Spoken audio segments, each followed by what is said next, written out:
Good morning. Today, the President of the European Commission, Ursula von der Leyen, visiting Lithuania at the Lithuania-Belarus border. Now we are beginning the press conference of the President of Lithuania and the President of the European Commission. I would like to invite the President of Lithuania, Gitanas Nausėda, to begin.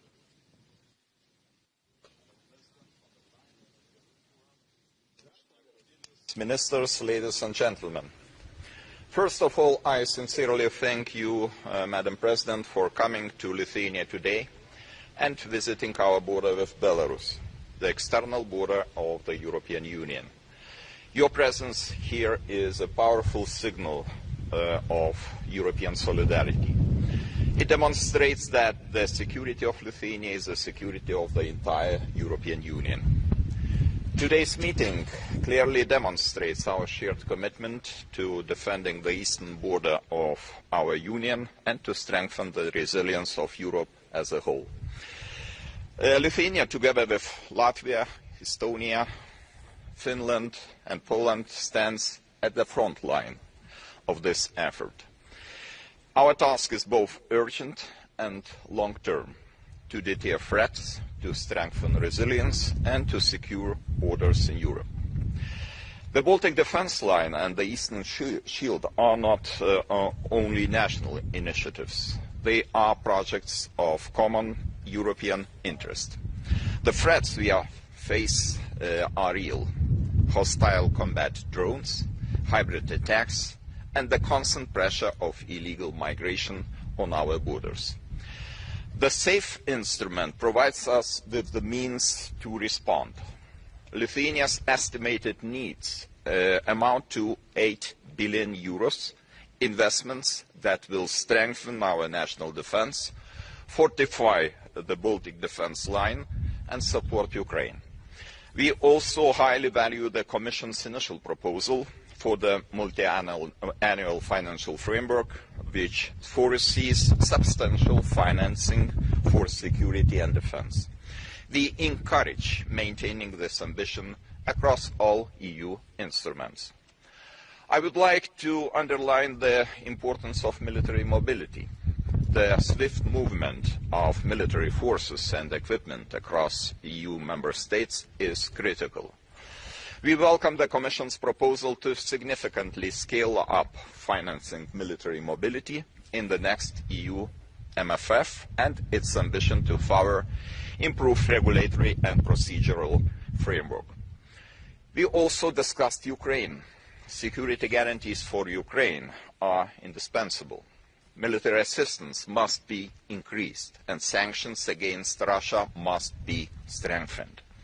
19th sanctions package must target key areas such as Rosatom, oil and gas, banking and the shadow fleet, of course. Security guarantees must be credible. A strong Ukrainian army combined with a substantial European and transatlantic presence. Lithuania is ready to contribute. Finally, Ukraine's accession to the European Union is both a strategic necessity and a moral duty. EU membership is also a security guarantee for Ukraine. The year 2030 must stand as a target for Ukraine's membership. President von der Leyen, dear Ursula, I want to thank you for your personal leadership and tireless engagement. Together we are sending a strong message. Europe stands united and ready to defend freedom. Thank you. Thank you.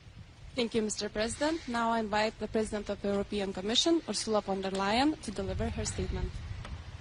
Thank you very much, Mr. President. Dear Gitanas, thank you for the very warm welcome here. Yesterday you celebrated Lithuania's Freedom Day. 32 years ago, the last Russian troops left Lithuania, putting an end to decades of Soviet occupation. And today, Europe fully stands with Lithuania as a frontline state. You face Russia in Kaliningrad. You face Belarus on your border. You live under geopolitical and economic pressure, as well as constant military and hybrid threats. The instrumentalization of migrants, for example, is something Lithuania knows all too well. And I heard that last month 2 drones crossed your border with Belarus. All in all, let me reassure you that as Lithuania is being tested, Europe as a whole is being tested, we are with you in all possible ways, and this is also one of the reasons why I'm very glad to be here with you today. We have already made it possible to redirect cohesion funds to address economic and security challenges at the border. Now, as you mentioned, looking at the next long-term European budget, we have proposed to triple investment in migration and border protection, so a strong focus on that topic. We want that member states with a direct border with Russia and Belarus will also receive additional European funding.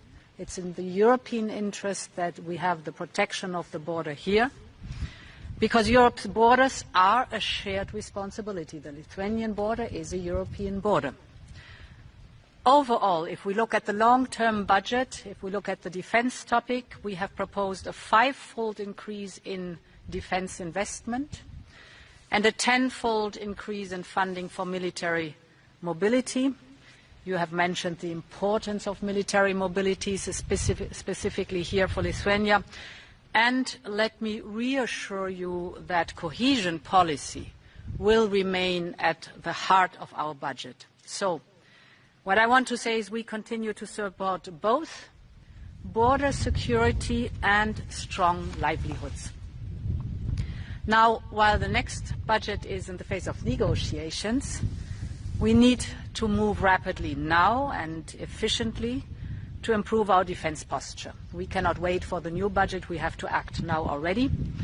And as you know, together we have enabled financial support of 800 billion that we have together agreed. It is the National Escape Clause and it is the SAFE instrument, 800 billion euros that are accessible till 2030. Now, if I take the SAFE instrument, it will focus on pan-European defence projects. For example, capabilities to counter drone attacks. 19 member states have applied to SAFE, including Lithuania. I'm glad to say that the instrument has been fully subscribed, all 150 billion euros.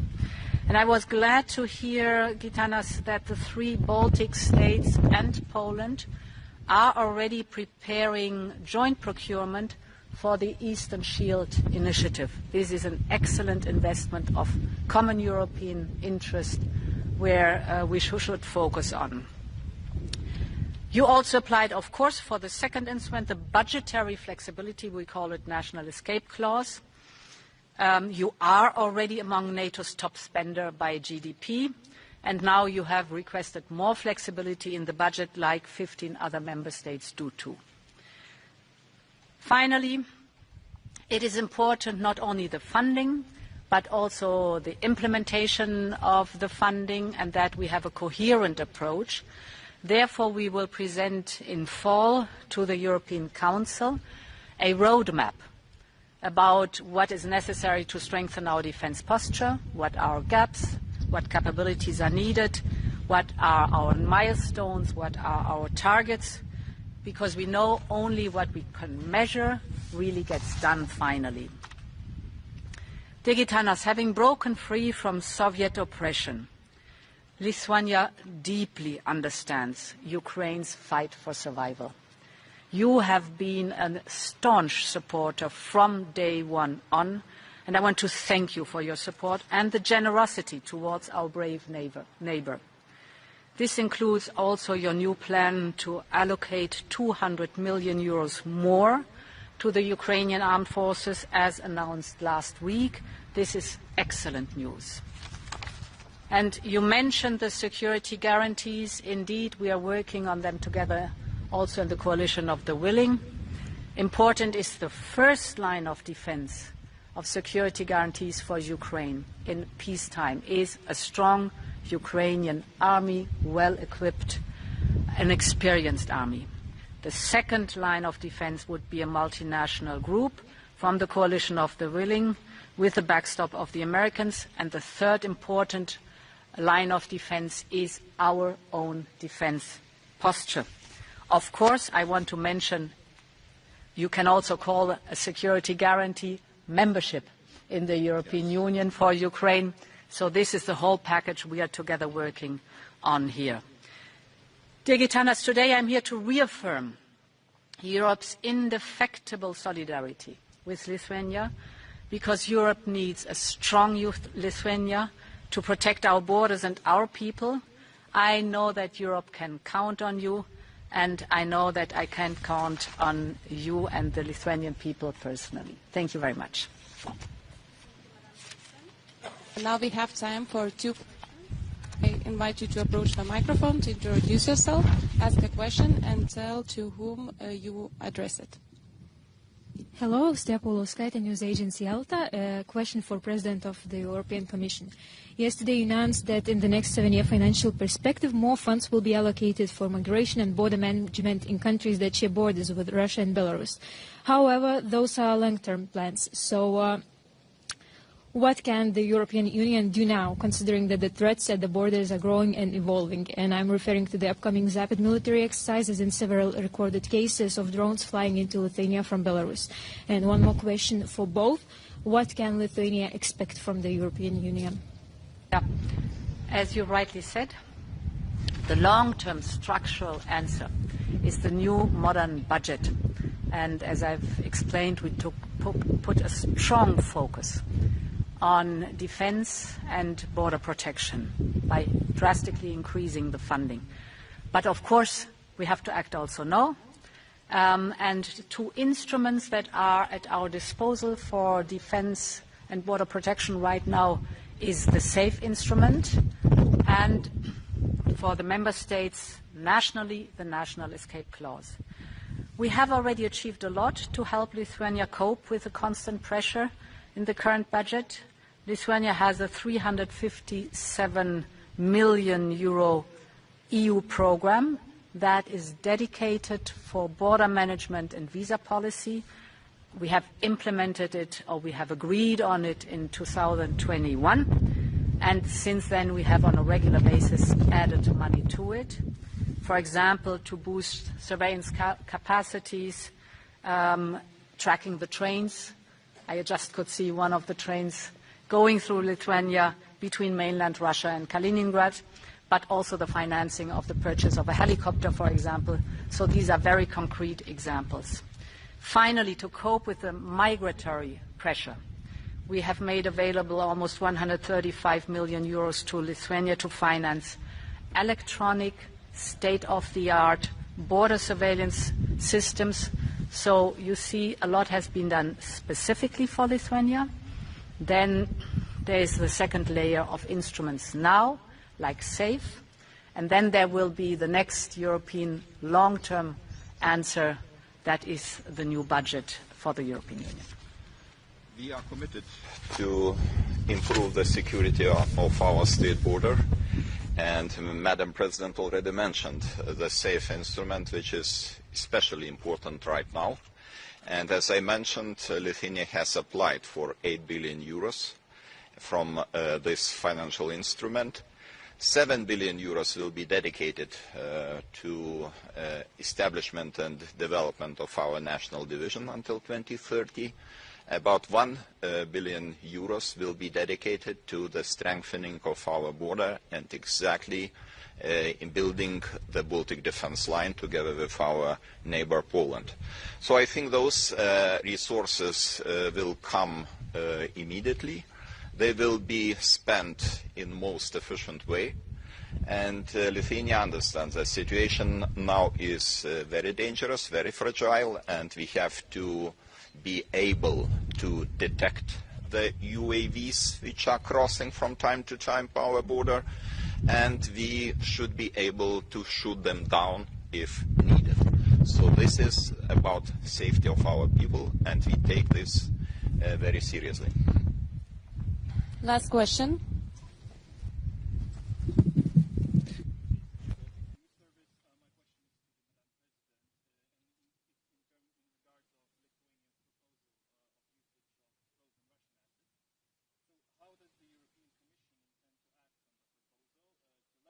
frozen Russian central bank, or within.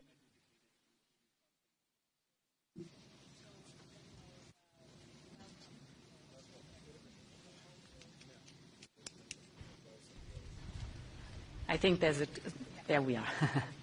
So we welcome the Lithuanian proposal. In general, as you know, what we do right now, we take the windfall profits from the mobilized assets and we directly channel them to Ukraine, either for defense matters or for reconstruction matters. So far, 3.7 billion euros have been generated by windfall profits, and more is to come on a regular basis. But we are also reflecting on the next steps and best use of these assets, because one thing is very clear. Russia, the predator, has to be held accountable for what it did and has to pay. Has to pay for the damage and for the aggression. That has to be the principle, and therefore we are looking into an additional use of the windfall profits that are immobilized. Lithuania is committed to require the use of frozen assets, because the windfall profits was a good idea, but it's not enough. We are talking about catastrophic losses Russia is responsible for. Human lives, infrastructure, buildings, transport infrastructure, and Russia, as a country who is responsible for this war, should pay. So we will be consistently trying to convince some skeptical countries which are still considering the idea of use of frozen assets, and I hope that at the end of the day we will have the final result. Good. Thank you. Thank you. Thank you. You in front of a helicopter to have a family photo with the students of the border guard school. Yeah, they are coming. Ah, yes. Wonderful. What a good idea. Yeah, why not? Yes.